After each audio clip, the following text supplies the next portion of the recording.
एक ऐसा भी देश है जो गुलामी की जंजीरों में जकड़ा जा रहा है। पूरी दुनिया में हुई हलचल से तो हम सबसे पहले जान लेते हैं अफगानिस्तान के बारे में। अफगानिस्तान जो है एक ऐसा देश है जो चारों ओर से भू आविष्ट देश है, उससे कोई भी समुद्र नहीं लगता और पश्चिम एशिया में जाने का बहुत अच्छा मार्ग है। यहाँ पुराने समय में सिल्क रोड हुआ करता था। तो हम देख लेते हैं अफगानिस्तान यह भारत के उत्तर पश्चिमी इलाके में स्थित है। इसके उत्तर में तजिकिस्तान, उज्बेकिस्तान और तुर्कमेनिस्तान की देश की सीमा लगती है। वहीं पश्चिम में ईरान और पूरब में अब वहां अचानक से क्या हुआ, तालिबान का उदय और विस्तार। अफगानिस्तान विदेशी शक्तियों के हस्तक्षेप के कारण अस्थिर राज्य बना हुआ है। गृह युद्ध यहाँ पर चल रहा है। इसकी शुरुआत सोवियत संघ द्वारा 1979 में सैनिक हस्तक्षेप से हुई। सोवियत संघ का मुकाबला करने के लिए अमेरिका ने कबीलों को हथियार, प्रशिक्षण एवं अन्य संसाधन मुहैया कराए और सोवियत सेनाओं की अफगानिस्तान से वापसी के पश्चात ये समूह आपस में संघर्ष तथा आतंकवादी समूह को समर्थन करने लगे। अफगानिस्तान की सत्ता पर 1996 में कट्टरवादी मुजाहिदीन काबिज होने से सफल रहे, जिन्हें तालिबान भी कहा जाता है। इसी मुजाहिदीन का कमांडर बना पश्तून आदिवासी समुदाय का सदस्य मुल्ला मोहम्मद उमर ने आगे चलकर तालिबान की स्थापना की। पाकिस्तान इस बात से हमेशा इनकार करते रहा है कि तालिबान के उदय के पीछे उसका हाथ है, लेकिन यह भी जानते हैं कि तालिबान के शुरुआती लड़ाकों ने पाकिस्तान के मदरसों में शिक्षा ली। तालिबान शब्द का पासून में मतलब होता है छात्र और इससे संगठन के सदस्यों की ओर इशारा किया जा रहा था, जिन्हें उमर का छात्र माना गया। साल 1994 में ओमार ने इसी कंधार में तालिबान को बनाया। तब इसके पास 50 समर्थक थे, जो सोवियत काल के बाद गृह युद्ध के दौरान अस्थिरता, अपराध और भ्रष्टाचार में बर्बाद होते अफगानिस्तान को संवारना चाहते थे। अमेरिका का तालिबान में हस्तक्षेप। अमेरिका के वर्ल्ड ट्रेड सेंटर पर आतंकी हमले के बाद जब अलकायदा सरगना ओसामा बिन लादेन 11 सितंबर 2001 के आतंकी हमले की प्लानिंग कर रहा था, तालिबान ने उसे पनाह दे रखी थी। अमेरिका ने उससे ओसामा को सौंपने के लिए कहा, लेकिन तालिबान ने इनकार कर दिया। इसके बाद अमेरिका ने अफगानिस्तान में घुसकर मुल्ला उमर की सरकार को गिरा दिया। उमर और बाकी तालिबानी नेता पाकिस्तान भाग गए। 9/11 की घटना के बाद अमेरिका ने अफगानिस्तान में ऑपरेशन एंड्योरिंग फ्रीडम शुरू किया, जिससे तालिबान के शासन का 2001 में अंत हो गया। वहां लोकतंत्र शासन स्थापित किया गया, पर अफगानिस्तान में आज भी अस्थिरता का वातावरण है। कबीलाई नेता आपस में लड़ते रहते हैं।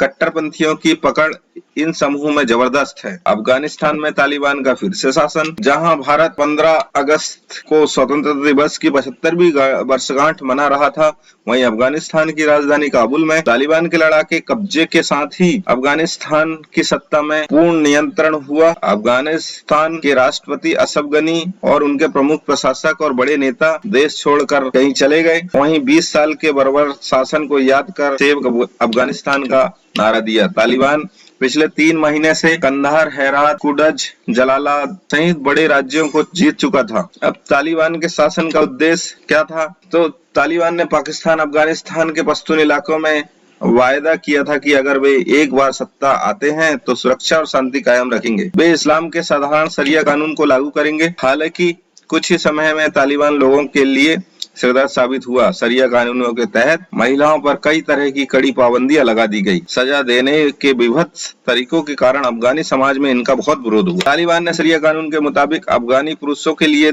बड़ी हुई दाढ़ी और महिलाओं के लिए बुर्खा पहनने का फरमान जारी कर दिया था। टीवी, म्यूजिक, सिनेमा पर पाबंदी लगा दी और 10 उम्र की बाद लड़कियों के लिए स्कूल जाने से मनाही थी। तालिबान ने 1996 में शासन में आने के बाद लिंग के आधार पर कड़े कानून बनाए और इन कानूनों ने सबसे ज्यादा महिलाओं को प्रभावित किया। अफगान महिलाओं को नौकरी करने की इजाजत नहीं दी गई थी। लड़कियों के लिए सभी स्कूल, कॉलेज और यूनिवर्सिटी के दरवाजे बंद कर दिए गए। किसी पुरुष रिश्तेदार के बिना घर से निकलने पर महिलाओं का बहिष्कार कर दिया जाता था। पुरुष डॉक्टर द्वारा चेकअप करने पर महिला और लड़कियों का बहिष्कार किया जाएगा। इसके साथ महिलाओं पर नर्स और डॉक्टर बनने पर पाबंदी थी। तालिबान के किसी भी आदेश का उल्लंघन करने पर महिलाओं को निर्दयता से पीटा और मारा जाएगा। तालिबानों की भयंकर की सजा होती थी। तालिबानी इलाकों में शरीयत का उल्लंघन करने पर बहुत क्रूर सजा दी जाती है। एक सर्वे के मुताबिक 97% महिलाएं डिप्रेशन की शिकार हैं। घर में गर्ल्स स्कूल चलाने वाली महिलाओं को उनके पति, बच्चों, छात्रों के सामने गोली मार दी जाती है। प्रेमी के साथ भागने वाली महिलाओं को भीड़ से पत्थर मारकर मौत के घाट उतार दिया जाता था। गलती से बुरखे से पैर दिख जाने पर कई अधेड़ उम्र की महिलाओं को पीटा जाता था। पुरुष डॉक्टर द्वारा महिला रोगी के चेकअप पर पाबंदी से कई महिलाएं मौत के मुंह में चली गई। कई महिलाओं को घर में बंदी बनाकर रखा जाता था। इसके कारण महिलाओं में आत्महत्या के तेज मामले दर्ज हुए। अफगानिस्तान में वियतनाम युद्ध का इतिहास दोहरा रहा। अमेरिका 46 साल पहले शाईगान से ऐसे ही निकलना पड़ा था। राष्ट्रपति जो बाइडेन के कट्टर आलोचक और रिपब्लिकनेट मिच मैक्लोलन सहित कई अमेरिकी सांसदों ने अफगानिस्तान से सैनिकों की वर्तमान वापसी की तुलना वियतनाम युद्ध के अंत में 1975 में साइगान से हुई आपत्तिजनक वापसी से की। मैककॉनेल ने कहा कि हमारे दूतावास से कर्मचारियों की कटौती और सैनिक की जल्दबाजी में तैनाती काबुल के पतन की तैयारी की तरह लगी है। अमेरिका के अपने हित अफगानिस्तान में। वर्ष 2014 में अफगानिस्तान से अमेरिकी सैनिक की वापसी के बाद तालिबान अफगानिस्तान में अपना प्रभाव पुनः स्थापित करने का प्रयास कर रहा है। तालिबान का मुख्य नेता मुल्ला उमर अगस्त 2015 में मारा गया, जिससे तालिबान की ताकत कमजोर हुई। कुछ समय पहले भारत अफगान संबंध उस समय फिर चर्चा में आ गए जब अमेरिकी राष्ट्रपति डोनाल्ड ट्रंप ने अफगानिस्तान में भारत की भूमिका और उनके कार्यों पर उपहासात्मक टिप्पणी की थी। इसके अलावा अमेरिका ने अफगानिस्तान से अपने सैनिकों को हटाने की बात कहकर वहां की खराब स्थिति के लिए भारत, रूस, पाकिस्तान को जिम्मेदार ठहराया था। तब भारत ने ट्रंप के इस बयान का विरोध किया था। अमेरिका और तालिबान की शांति वार्ता। अमेरिका के राष्ट्रपति डोनाल्ड ट्रंप ने तालिबान की शांति वार्ता अफगानिस्तान में किया, लेकिन इससे पूरा अमेरिका के वर्तमान राष्ट्रपति बाइडेन ने पूरा किया। 29 फरवरी 2020 को अमेरिका और तालिबान में कतर की राजधानी दोहा में अमेरिका और तालिबान के मध्य शांति वार्ता हुई। यहाँ से अमेरिका सैनिक की पूर्ण वापसी का रास्ता प्रशस्त हुआ। अमेरिका के सैनिकों की वापसी के साथ ही तालिबान ने एक कर लगभग सभी प्रांत को जीतते हुए 15 अगस्त 2021 को सुबह काबुल के इलाकों में जबरदस्त हमला किए और काबुल पे घेरा डाल दिया।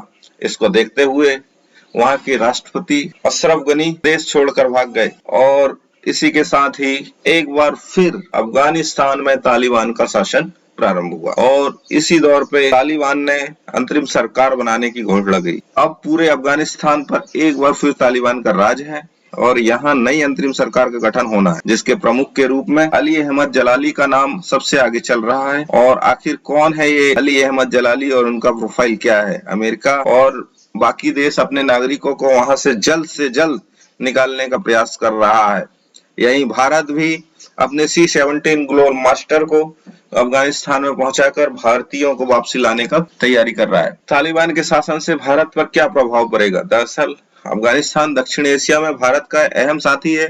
दोनों देशों के बीच द्विपक्षीय संबंध पारंपरिक रूप से संबंध मजबूत और दोस्ताना रहे थे। अफगानिस्तान में भारत पुनर्निर्माण के प्रयासों से विभिन्न निर्माण परियोजना पर काम कर रहा था। भारत ने अब तक अफगानिस्तान को लगभग $3 अरब की सहायता दी है, जिसके तहत वह संसद भवन का निर्माण, सड़कों का निर्माण और बांध आदि का निर्माण हुआ। वहां कई मानवीय और विकासशील परियोजनाओं पर भारत अभी भी काम कर रहा है और यही वजह है कि अफगानिस्तान का लोकप्रिय देश भारत माना जाता है। भारत द्वारा कई परियोजनाएं चलाई जा रही है। इस संदर्भ में दोनों देश अधिक प्रभावी वाले 116 सामुदायिक विकास परियोजना पर काम करने के लिए सहमत हुए थे। 31 प्रांतों में क्रियान्वयन किया जाएगा। शिक्षा, स्वास्थ्य, कृषि, सिंचाई, पेयजल, नवीनीकरण, ऊर्जा, खेल, संरचना एवं प्रशासनिक अवसंरचना के क्षेत्र में भारत अभी तक काम करते आया है। अफगानिस्तान शरणार्थियों के पुनर्वास को प्रोत्साहन करने के लिए भारत ने महत्वपूर्ण कार्य किया है। इसके अलावा बामियान प्रांत में बंदे अमीर तक सड़क संपर्क, परवीन प्रांत में चारिकार शहर के लिए जल आपूर्ति नेटवर्क और मजार-ए-शरीफ में पॉलिटेक्निक के निर्माण पर भी भारत सहयोग दे रहा है। कंधार में अफगानिस्तान राष्ट्रीय कृषि विज्ञान और प्रौद्योगिकी विश्वविद्यालय की स्थापना के लिए भारत ने सहयोग का भरोसा दिलाया था। भारत के समक्ष चुनौतियां। विकास के मोर्चे पर भारत अफगानिस्तान लगातार मदद कर रहा है, लेकिन सुरक्षा के मोर्चे पर भारत ने अभी तक कोई कदम नहीं उठाया। अमेरिकी सेना का अफगानिस्तान में रहना वहां की सुरक्षा से जुड़ा बहुत बड़ा मुद्दा है। अमेरिका सेना यदि अफगानिस्तान से चली गई, वहां तालिबान का प्रभुत्व कायम हो गया है। ऐसे में भारत को अपने द्वारा वित्त पोषित विकास परियोजना को पर भी चिंता होना स्वाभाविक है। भारत अफगानिस्तान के आधारभूत ढांचे के विकास में व्यापक मदद कर रहा था। भारत ने कई सड़कों का निर्माण वहां पर किया। वहीं जेरांग से देलाराम सड़क परियोजना या सलाम बांध शक्ति परियोजना, इंदिरा गांधी शिशु स्वास्थ्य केंद्र के निर्माण और काबुल में हबीबी स्कूल की स्थापना आदि महत्वपूर्ण कार्य किए। पाकिस्तान एवं चीन पर इसका क्या प्रभाव पड़ेगा? वहीं पाकिस्तान का सीधा तालिबान से संबंध स्थापित हो जाएगा और पाकिस्तान के लिए ये बहुत बड़ा उपलब्धि शामिल होगी, क्योंकि पाकिस्तान पूर्व से ही तालिबान का समर्थक रहा है।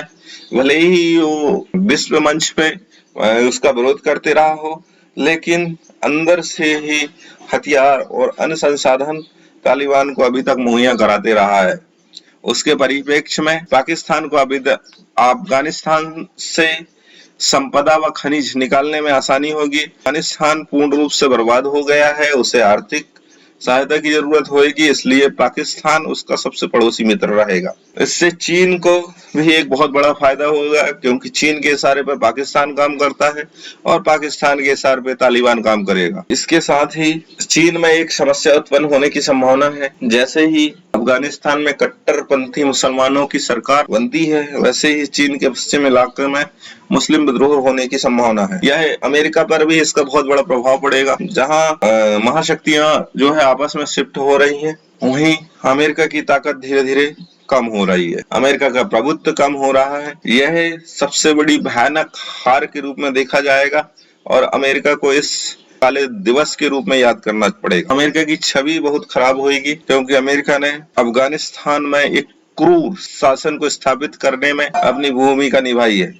अगर वह अपनी सैनिकों की वापसी नहीं करता तो शायद ये दिन देखने को नहीं आते। इसी प्रकार से रसिया को इससे कोई प्रभाव नहीं पड़ने वाला है, क्योंकि इस विषय में शांतिपूर्ण तरीके से निपटारा चाहता था। इस सब विषय में निष्कर्ष यह निकलता है कि अब यूएनओ को, संयुक्त राज्य अमेरिका को हस्तक्षेप करना चाहिए और तालिबान वर्तमान सरकार से बात करना चाहिए। चूंकि यह कट्टर मुस्लिम शासन रहेगा तो महिलाओं पर बहुत अत्याचार होंगे। धन्यवाद।